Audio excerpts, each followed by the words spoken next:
વડોદરા શહેરના new VIP road પર નાગબા નગર 2 ખાતે આવેલ સોડાની ફેક્ટરીમાં રેડ કરી એન્ટી હ્યુમન ટ્રાફિકિંગ યુનિટે 10 બાળકોને મુક્ત કરાવ્યા હતા।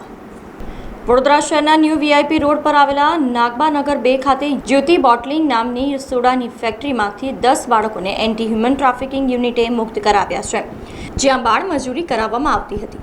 પોલીસે આરોપીની ધરપકડ કરીને આ મામલે વધુ તપાસ શરૂ કરી છે। આ બાળકોનું આર્થિક અને માનસિક શોષણ થઈ રહ્યું હોવાનું જણાતા ફેક્ટરીના માલિક પ્રકાશ ઠાકોર કેશવાણી વિરુદ્ધ હાણી પોલીસ સ્ટેશનમાં ફરિયાદ નોંધવામાં આવી હતી અને ફેક્ટરી માલિક વિરુદ્ધ જુવેનાઇલ જસ્ટિસ એક્ટ 2015ની કલમ 79 અને ચાઇલ્ડ લેબર એક્ટ 1986ની કલમ 14 મુજબ ગુનો નોંધી કાયદેસરની કાર્યવાહી શરૂ કરવામાં આવી છે।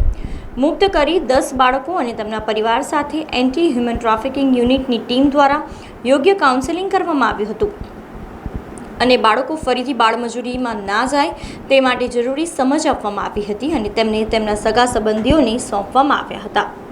સમાચારોના સતત અપડેટ માટે TNN ન્યૂઝને YouTube પર સબસ્ક્રાઇબ કરી બેલ આઇકોન પ્રેસ કરો અને અમારી સાથે જોડાયેલા રહો Facebook, Instagram અને Twitter ઉપર।